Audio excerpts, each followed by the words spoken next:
नमस्कार मित्रमैत्रिणींनो, माझ्या यूट्यूब चॅनलमध्ये तुमचं स्वागत आहे. पौष महिन्यातील या सूर्य उपायांनी तुमचंही भाग्य नक्कीच चमकू शकेल. हिंदू धर्मात पौष मास हा सूर्यदेवाच्या उपासनेचा महिना मानला जातो. या महिन्यात सूर्यदेवाची पूजा केल्यानं आरोग्य, समृद्धी, आत्मविश्वास आणि चमकदार भविष्य मिळतं अशी पौराणिक मान्यता आहे. पौष महिन्यात सूर्यदेव भग नावाने पूजले जातात आणि त्यांच्या किरणांमुळे थंडीमध्येही ऊब आणि ऊर्जा मिळते. आजच्या या विशेष व्हिडिओत आपण जाणून घेऊया पौराणिक कथा, प्राचीन मान्यता, सूर्य उपायांचे विधी आणि त्याचे फायदे सुद्धा. हे उपाय करून तुमचे भविष्य नक्कीच चमकेल. पुराणानुसार सूर्य हे जगाचे आत्मा मानले जातात. वेदांमध्ये सूर्याला जगताचा प्रकाश आणि जीवनदाता म्हटले आहे. एका कथेनुसार ब्रह्माजींनी सृष्टीच्या सुरुवातीला ओम ध्वनीतून सूर्याची निर्मिती केली. सूर्याच्या किरणांमध्ये वेद सामावलेले आहेत आणि ते जगाचे पालन करते आहे. पौष मासाची विशेष मान्यता अशी आहे की या महिन्यात सूर्यदेव 11,000 किरणांनी प्रकाशित होतात आणि थंडीमध्ये आरोग्य देतात. अथर्ववेद आणि सूर्योपनिषदात सूर्याला परब्रह्म म्हटलंय. पौषात सूर्य उपासना केल्यानं रोग दूर होतात, आयुष्य वाढतं आणि राजयोग प्राप्त होतो. एक सुंदर कथा अशी सांगितली जाते की एका वृद्ध स्त्रीने दर रविवारी सूर्यव्रत केलं. तिनं सूर्याला अर्घ्य दिलं आणि मिठाईचा भोग लावला.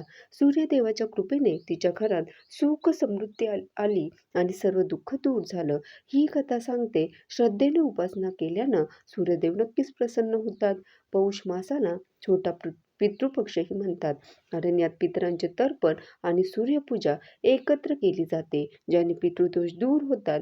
आता हे सूर्याचे उपाय कोणते, विधी कसे करावेत आणि त्याचे फायदे काय आहे बघूया. नंबर 1, सकाळी लवकर उठावं, स्नान करावं, तांब्याच्या लोटात पाणी घ्यावं, त्यात लाल चंदन, लाल फुलं, अक्षदा आणि गूळ टाकावा.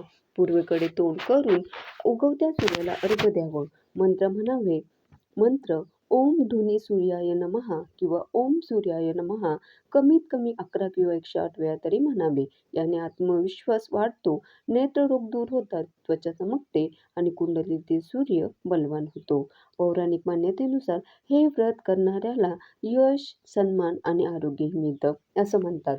नंबर 2, पौषातील रविवारी उपवास करावा. तीळ, तांदळाची खिचडी किंवा मिठाईचा भोग लावावा. संध्याकाळी फळं किंवा सात्विक भोजन घ्यावं. याने व्यक्तित्व यशस्वी बनतो, नेतृत्व गुण वाढतात आणि आर्थिक स्थिरता येते. एवढंच नाही तर तिसरा उपाय म्हणजे सूर्याचं स्तोत्र पठण. होय, सकाळी उठल्याबरोबर आदित्य हृदय स्तोत्र किंवा सूर्य प्रातःस्मरण स्तोत्र वाचावं. याचे फायदे असे की मानसिक शांती मिळते, सकारात्मक ऊर्जा वाढते आणि रोग प्रतिकार शक्तीही वाढते. नंबर 4, दान आणि इतर उपाय. पौष महिन्यातील रविवारी किंवा पौष महिन्यात काळे तीळ, गूळ, अन्न किंवा तांब्याची भांडी किंवा उबदार वस्त्र दान करावे. सूर्यनमस्कार करावे. यामुळे पितृदोष दूर होतो, समृद्धी येते आणि सूर्यदोष शांत होतात. हे उपाय करताना तामसिक पदार्थ मात्र टाळावे. सात्विक जीवन जगावं.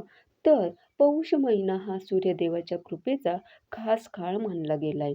या उपायांनी आपलं भविष्य नक्कीच चमकेल.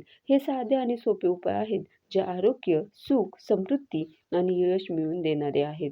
श्रद्धेने हे उपाय केल्यास अनुभव नक्की येतात असं सांगितलं जातं. कारण हिंदू धर्मात पौष महिना हा सूर्यदेवाच्या उपासनेचा विशेष महिना मानला जातो. या महिन्यात सूर्यदेवाची पूजा केल्यानं आरोग्य, समृद्धी, आत्मविश्वास आणि चमकदार भविष्य लाभतं असं सांगितलं जातं.